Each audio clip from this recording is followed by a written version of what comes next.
Čaute ľudkovia, iba v takej krátkosti by som vám rád v tomto videu povedal niečo o novej výstave CES 2025, ktorá sa koná v Las Vegas práve v týchto dňoch, čiže od 7. januára až do 11.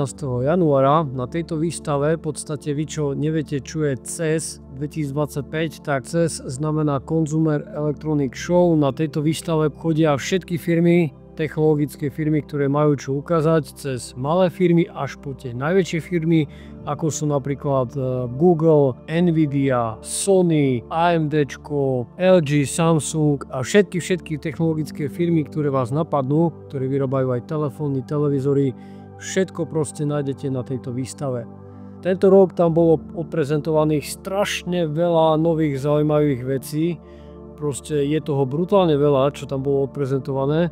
No ja by som sa v tomto videu chcel zamerať iba na 3 konkrétne firmy, čiže firma Nvidia, firma AMD a firma Intel. Firma Nvidia tam v podstate predstavila nové grafické karty rady RTX 5000, čiže 5090, 80, 70 Ti a 5070. Všetky tieto karty majú určitý výkon, ja som si aj našiel o nich všetky parametre, čiže mám ich tu spísané. V tomto videu to nechcem úplne rozoberať. Ak by ste mali záujem rozobrať všetky parametre týchto kariet, tak napíšte to dole do komentára a môžeme si ich pekne spoločne rozobrať. V tomto videu by som chcel akurát povedať o tom, čo ešte Nvidia vlastne predstavila s tými kartami.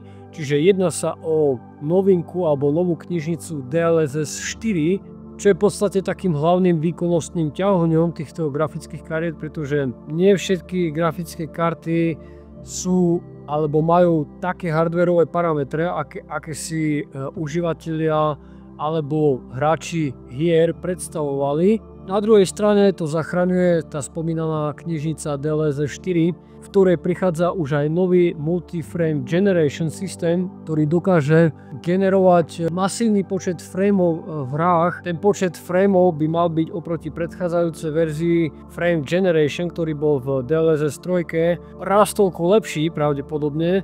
Čo som videl video, tak tam bolo video z Cyberpunku, tak to bolo dačo neuveriteľné, akože fakt, že neskutočné čísla. Ak sa pozrieme na ceny týchto kariet, tak RTX 5090 je na hodnote $2000, RTX 5080 $999, čo je o niečo menej ako bola minulý rok RTX 4080. RTX 5070 Ti je na hodnote $749, no a pri tejto karte by som sa aj pozastavil, pretože táto karta za mňa bude úplne tá najpredávanejšia karta zo všetkých kariet, čo som pozeral tie parametre, tak je to asi tá najlepšia karta za rozumnú cenu, by som povedal. No a potom je tu ešte RTX 5070 za $549.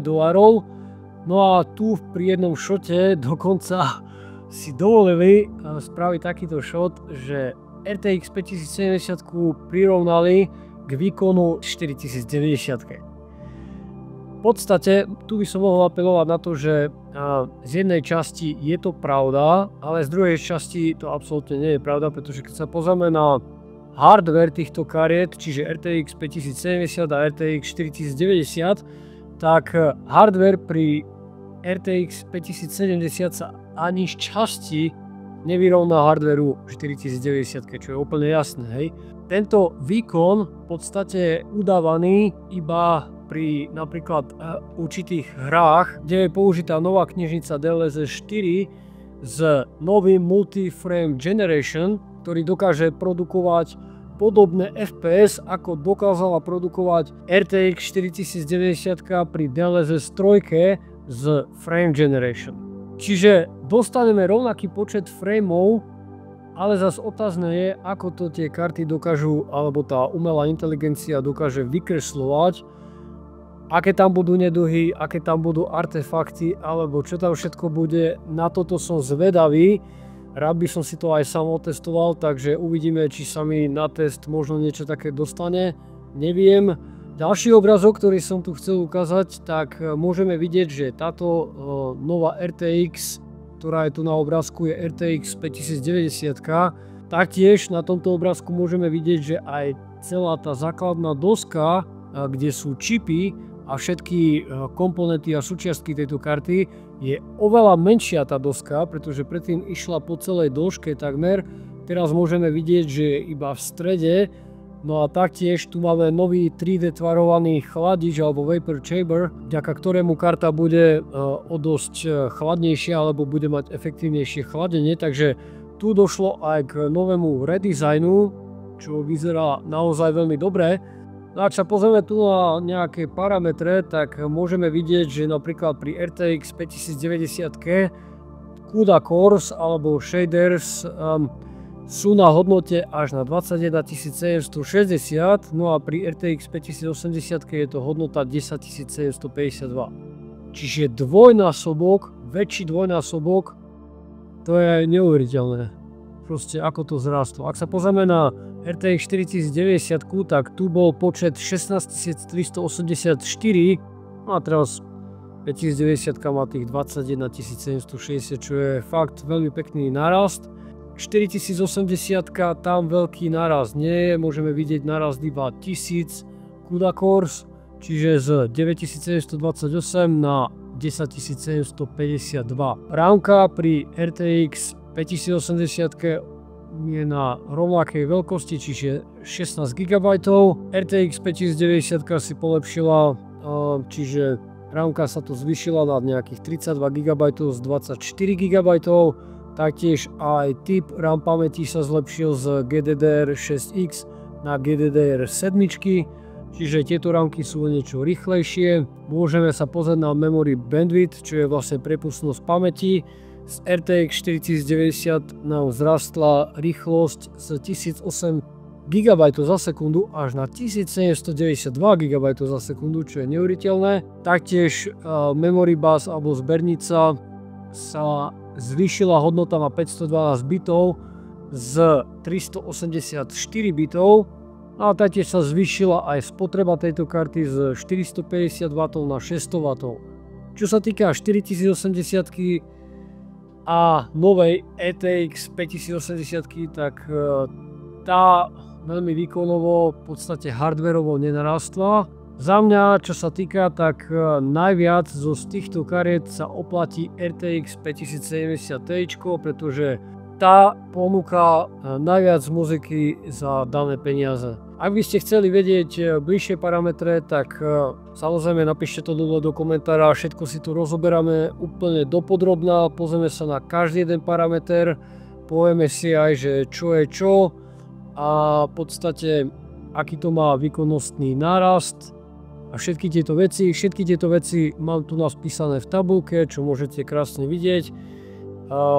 Takisto som do tabulky pridal aj staršie typy kariet z rady RTX 4000, čiže hneď si to vieme porovnať aj so staršími kartami. No ale tak v krátkosti si môžeme porovnať nové karty RTX 5080 a RTX 5070, CUDA cores alebo number of shaders. A v podstate tu máme pri 5070 Ti hodnotu takmer 9000, pri RTX 5080 je hodnota na 10752. Stream multiprocesory zrastli iba o hodnotu 14, takisto aj počet ray tracingových jadier je tu pri 5080 hodnota 84, pri RTX 5070 Ti hodnota 70. Počet tenzorových jadier pri 5070 Ti je 280, pri RTX 5080 je 336. TMUčko pri 5070 Ti je 280, pri 5080 je na hodnote 336. Pixel fill rate 316 versus 335. Texel fill rate 693, čo je takmer 700 oproti 879, čo je celkom dosť.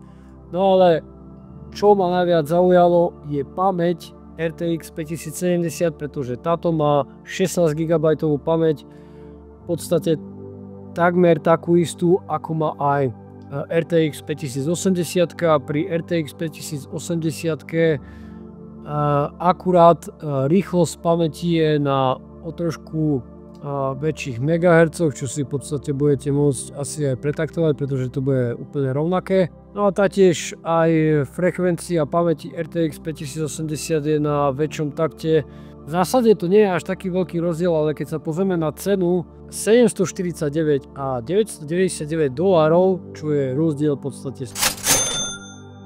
No a tým, že bude dostupná nová knižnica DLSS 4 a samozrejme aj Multi-Frame Generation pri všetkých 5000-kových kartách, tak v podstate ak potrebujete novú grafickú kartu pre hranie hier, tak mne sa najviac asi páči tá RTX 5070 Ti. A poďme ale ďalej. Nvidia okrem grafických kariet predstavila aj nový superkomputer s názvom projekt Digits. Tento počítač má v sebe super čip GB10, ktorý zhotovili v kooperácii spoločne so firmou Mediatek. Tento GB10 super čip má v sebe Blackwell GPU s výkonom 1 petaflop pri FP4 AI výpočtoch. Obsahuje v sebe aj 20-jadrový ARM procesor. Okolo tohto super čipu sa nachádza aj rámka alebo rámky s kapacitou až 128 GB. V podstate sú to low power alebo nízkonapäťové DDR5X pamäte. Taktiež sa tu nachádza aj 4 TB SSD disk.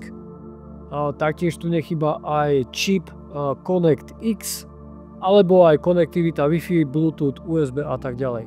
Tento počítačik by mal byť v predaji od mája pre top partnerov Nvidia, no a štartovacia cena sa udáva na nejakých $3000. No a ďalšia vec, ktorá bola predstavená na CES 2025, tak firma AMD tam predstavila svoje nové procesory alebo celú sériu svojich nových procesorov, pretože predstavila mobilné procesory, predstavila desktopové procesory, handheld procesory, taktiež boli predstavené aj AI procesory. No a mňa z týchto procesoroch najviac zaujali tieto dve desktopové procesory, čiže 16 jadro, 12 jadrový procesor AMD Ryzen 9 9950X3D, čo bude v podstate, čo už aj je, najvýkonnejší hrácky procesor, desktopový hrácky procesor na trhu, ktorý dokáže taktovať svoju frekvenciu jedného jadra až na hodnotu 5,7 GHz. No a najväčšia výhoda je, že tieto procesory majú 3DV cache pamäť, ktorá má v podstate veľkosť až 144 MB, čo je neuveriteľné, pretože nie je tu taká konkurencia na trhu, ktorá by vyrábala procesor s takouto keškou. No a táto keška v podstate zaručuje to, že procesor má rýchlejší prístup k dátam a dokáže rýchlejšie tie dáta spracovávať, tým pádom, že už ich má pripravené v tej cache pamäti. No a to dokáže zvýšiť rapidne plynulosť hier, čiže sa zvýši FPS v hrách, takisto aj pri rôznych aplikáciách. Ja už poslednú dobu v podstate nie som fanúšik desktopov, nie že by som nechcel nejaký desktop, ale za mňa to už zaberá strašne veľa miesta a je to také trošku už by som povedal neohrabané a skôr sa fokusujem na mini počítače. No a AMD predstavilo dokonca aj procesor, mobilný procesor s označením AMD Ryzen 9 9955HX3D, čo je v podstate ten istý procesor ako 9950X3D desktopový. Taktiež má 16 jadier, taktiež má cache pamäť 144 MB, ale maximálny boost jedného jadra je tu maximálne 5,4 GHz, čo nie je vôbec málo na notebookový procesor alebo procesor, ktorý sa dáva do mini počítačov. Taktiež, ak sa pozrieme na spotrebu, tak tu je spotreba 54 W pri tomto mobilnom procesore, no a pri desktopovom procesore spotreba dosahuje až 170 W. Čiže toto je rapidný rozdiel. Samozrejme sú tu aj nižšie verzie bez 3D, tam v podstate sú rovnaké parametre, akurát cache pamäť sa znížila na nejakých 80 MB. Potom je tu ešte nižšia verzia s 12 jadrom, pri maximálnom bute 5,2 GHz, no a cache pamäť 76 MB. Taktiež nie je zlé, ale ak sa pozrieme na túto 9955 HX3D, tak to je úplne že masaker. Ďalej, ak sa pozrieme na AI procesory, ktoré AMD predstavilo, tak mňa najviac zaujal AI Max Plus Pro 395 procesor. Tieto procesory majú trošku blbé označenie, pretože akože nie je to až také blbé, ale je tu že AI Max Plus, AI Max a trošku človek sa v tom stráca. No a tu môžeme vidieť aj parametre tohto procesora, čiže je to 16 jadro, 32 threads, čiže 32 vlákien, čo znamená, že každý jeden procesor alebo každé jedno jadro dokáže naraz spracovávať dve úlohy, čo je úplne super. Tu pri tomto AI procesore je maximálny boost jedného jadra len kvázi 5,1 GHz, ale aj tak je to celkom dosť.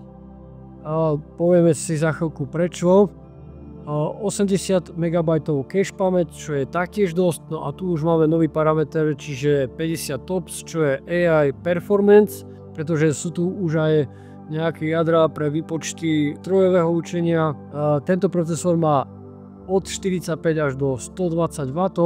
No a najväčšia výhoda tohto procesora je to, že už má v sebe aj vstávanú grafickú kartu so 40 jadrami, čo je úplne že fakt, že bomba. Ľudkovia, opäť nebudem sa v týchto procesoroch nejak šprtať, pretože ich je strašne veľa, aj tých parametrov je veľa, aj vysvetľovanie okolo toho je strašne veľa. Ak by ste mali záujem povysvetľovať niektoré tieto veci ohľadom AMD a tak, napíšte to dole do komentára. Ja sa pokúsim o tom natočiť nejaké video, napríklad ako funguje táto grafická karta, aký má výkon a tak ďalej, na všetko sa môžeme pozrieť. Kľudne to napíšte dole do komentára, napíšte tam AMD 395 AI Max Plus Pro a v ďalšom videu sa na to pozrieme. Poďme ale ďalej. AMD pripravilo aj radu 3000 series mobilných procesorov. Taktiež tu sú procesory s 8 jadrami, maximálne takty 5 GHz, cache len 24 MB. Sú v podstate dokážu fungovať od 15 až do 54 W, čo sú veľmi úsporné procesory. Taktiež je tu rada aj 200, taktiež 8 až 6 až 4 jadrové procesory od 5,2 až po 4,7 GHz, taktiež cache od 24 po 12 MB, taktiež je tu nejaký ten AI výkon a spotreba sa hýbe od 35-54 alebo 15 až 30 W. Takisto AMD predstavilo aj handheld procesory, čo sú vlastne procesory Z2 Extreme, Z2 a Z2 Go. Oproti predchádzajúcej verzii Z1, tak Z2 Extreme, tu nám zrástol počet grafických jadier, pretože pri predošlej verzii tuším, že tam bolo 12, už môžeme vidieť o 4 viac. Takže je to niečo podobné, ale je to výkonnejšie na grafickom výkone. No a Z2 parametrov tuším, že je to úplne rovnaké ako Z1 Extreme, čo bola predošlá verzia Extreme, len je to premenované na Z2. V podstate je to skoro rovnaké. No a potom je aj Z2 Go, čo má len 4 jadro, 4,3 GHz, cache menšia, 12 grafických jadier, no je to pre menší výkon, pre hry proste s menším výkonom, takže skôr už by som sa pozeral po tých handheldoch, ktoré budú mať Z2 Extreme. Handheldy ako Lenovo Legion Go, Asus ROG Ally alebo Valve Steam Deck. Okrem toho AMD na CES 2025 predstavila aj dve grafické karty. Jedná sa o RX 9070 XT a taktiež aj RX 7090. Podľa všetkého parametre týchto kariet neboli predstavené, ja už ich mám dokonca v tejto tabulke, môžem vám ich aj ukázať. Sú tu hej, tu mám tieto karty aj napísané všetky ich parametre. Ak budete mať záujem a v podstate vysvetliť tieto parametre alebo sa na nich pozrieť detálnejšie, tak opäť napíšte dole do komentára názov karty a urobím vám na to nejaké stručné video. Môžeme si ich porovnávať napríklad aj s GeForce kartami z novej série rady RTX 5000. No a v podstate jedná sa o karty výkonnostne podobné. Tento obrázok bol prezentovaný na keynote AMDčka. Začína sa to trošku podobať, tie názvy, ktoré používa firma Nvidia. Za mňa je to možno, že aj dobre, pretože ľudia sa budú môcť aj lepšie orientovať v tých kartách, pretože predtým tu boli názvy také, potom boli také a vždycky to menili za pochodu, opäť to znova zmenili, takže to je tak všetko o týchto kartách, čo by som vám rád povedal. Ak by ste chceli vysvetliť tieto veci, ako funguje DLSS, ako funguje napríklad FSR pri AMDčku, tak napíšte to dole do komentára, natočím vám o tom video a všetko si to tam pekne vysvetlíme. Samozrejme, tieto nové karty od AMDčka sú postavené na architektúre RDNA 4. OK, poďme ďalej. Ďalšia vec, ktorá bola predstavená na CES 2025, ide o to, že Intel v podstate predstavil novú sériu procesorov, mobilných procesorov, čiže procesorov do notebookov a mini počítačov. Tu môžeme na obrázku vidieť aj všetky tieto procesory. Všetky tieto procesory sú v podstate rovnaké procesory, ako boli minulý rok desktopové procesory. Tieto procesory majú výhodu v tom, že majú o dosť menšiu spotrebu, majú aj o niečo nižšie takty. Ak sa pozrieme tu na, tak predošlá verzia Intel Core Ultra 9 285K bola nataktovaná na 5,7 GHz, jedno jadro. No a tu na pri Ultra 9 285HX je takt na 5,5 GHz. Môžeme vidieť, že tento procesor má 4 grafické jadra. Taktiež je tu aj nejaký AI výpočetný výkon, 13 TOPS. Tento procesor má 24 jadier, 8 performance a 16 efektívnych. No a môžeme vidieť tu na zatvorke aj 24T, čo znamená 24 thread. To znamená, že každé jedno jadro má iba jedno vlákno. No a to je tak trošku aj problém, pretože tak ako sme si hovorili pri AMDčku, napríklad tieto mobilné procesory od AMDčka, ktorý som vám tu ukazoval, tento 9955HX3D má 32 vlákien, čiže každé jedno jadro má dve vlákna, to znamená, že každé jedno jadro dokáže vykonávať dve úlohy naraz. No a tu pri Inteli sa to zredukovalo, v podstate každé jedno jadro dokáže vykonávať iba jednu úlohu naraz. Čiže iba 24 vlákien.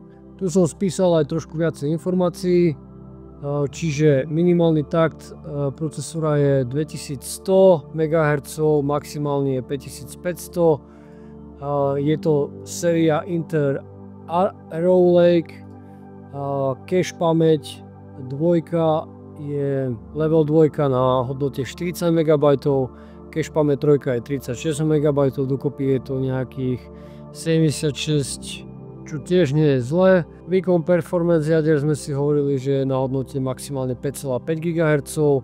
Efektívne jadra dokážu ísť na hodnotu 4,6 GHz. Máme tu 16 efektívnych jadier a 8 performance jadier. TDP, čiže spotreba tohto procesora je 55 W. No a pri turbe dokáže spapať až 160 W. Manufakturný proces výroby je tu 3 nanometrová architektúra. Ostatné procesory majú o niečo nižšie parametre alebo o niečo menší počet jadier. V podstate, ak sa pozriem do tejto tabulky, tak z týchto procesorov sa najviac pravdepodobne oplatí Intel Core Ultra 9 275HX, pretože má taktiež 24 jadier ako aj 285HX.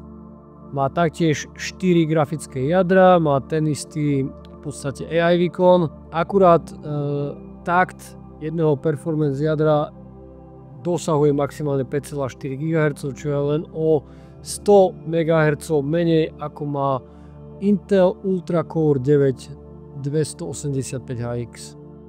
Cena tu bude samozrejme o niečo lepšia, takže tých 100 MHz už veľa asi neurobí na výkone. Ak by ste mali možnosť kúpiť nejakého notebooku za výhodnú cenu alebo niečo, tak by som volil asi tento tu na procesor. Všetko hlavne závisí od ceny.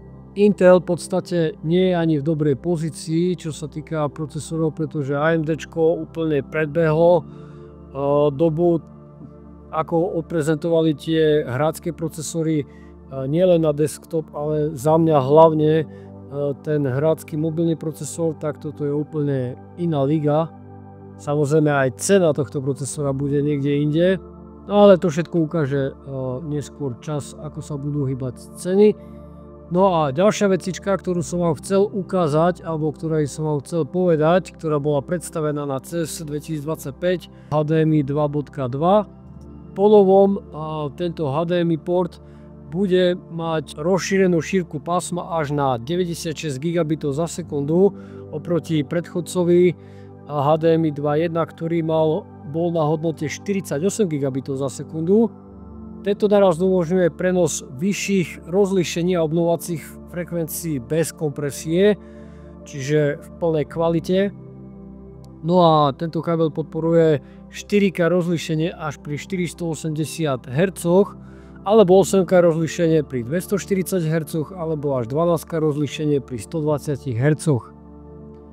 Čiže tieto nové porty HDMI 2.2 budú už v podstate stavané na nové vyššie rozlíšenia pre nové typy televízorov, monitorov a zobrazovacích jednotiek. Takže máme sa na čo tešiť, pretože čoskoro sa blížime k tomu, že hry sa budú za chvíľku hrať na 8K rozlíšeniach, na čo sa veľmi teším. Takže ľudkovia, toto bolo všetko, čo som vám chcel ukázať z v podstate CES 2025, čo sa týka týchto troch firiem, firma Nvidia, AMDčko a Intel.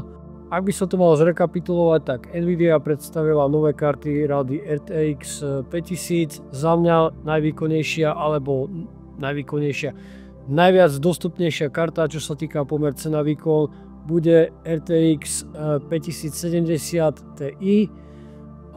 Čo sa týka AMDčka, tak tam mňa najviac zaujal mobilný procesor s označením 9955HX3D, ktorý má 16 jadier, 32 vlákien, maximálny boost až 5,4 GHz, 144 MB cache pamäť a spotrebu len 54 W, čo je neuveriteľné. Okrem toho je tu aj nový AI Max Plus Pro procesor, taktiež so 16 jadrami, maximálny boost 5,1 GHz, cache pamäť 80 MB, 50 peak tops. No a najzaujímavejšie na tomto procesore je 40 grafických jadier. Taktiež handheldy Z2 Extreme, tu bol narast o 4 grafické jadra. No a grafické karty RX 9070 XT a RX 9070, ktoré sú v podstate adekvátna konkurencia pre RTX 4070S a RTX 4070 Ti. Taktiež aj Intel predstavil nové mobilné procesory, čo sú v podstate kopia predchádzajúcich desktopových procesorov, akurát s nižšími frekvenciami a v podstate aj s nižším počtom vlákien. No a ja by som z týchto procesorov odporúčal, čo sa týka pomer cena výkon, tak Intel Core Ultra 9 275HX. No a taktiež sme si predstavili aj nové HDMI 2.2. No a to je tak asi všetko pre toto video, ľudkovia. Toto video som dal len tak zrýchla, nemám tu v podstate žiadne svetla, aby som si nasvietil túto scénu a všetko, takže ospravedlňujem sa za to. Takisto nemám pri sebe ani mikrofóny, čiže tento zvuk ide priamo z kamery, ktorý potom prehodím cez AI, aby to bolo trošku lepšie, aby ten zvuk nebol takýto úplne plochý. Môžete si porovnať teraz tento zvuk, čo rozprávam, tak je originál zvuk z kamery. No a takto teraz znie zvuk upravený, ktorý som upravil cez AI-ko. Ľudkovia, vy čo ma ešte nepoznáte a ste tu prvýkrát, tak na tomto kanáli nájdete nejaké videá, ale tento kanál nebol dosť dlhú dobu aktívny. Ja sa tu snažím dávať, alebo budem sa snažiť dávať sem tam nejaké tie videá, v podstate takéhoto rýchlejšieho charakteru, ktoré nie sú veľmi náročné na edit a prípravu. Ak by ste chceli vidieť trošku dôslednejšie videá, tak tie nájdete na Smartware YouTube kanály, pre ktorý som natočil už cez 40 videí. Ak chcete podporiť tento kanál a páčilo sa vám toto video, tak nezabudnite oceniť toto video lajkom, pretože YouTube algoritmus to má veľmi rád. Takisto napíšte dole do komentára, čo sa vám páčilo na tomto videu, alebo čo by ste chceli vidieť v budúcnosti, aké video. Veľmi rád to pre vás natočím. Samozrejme, nezabudnite subscribovať tento YouTube kanál. No a čo viac dodať, ľudia?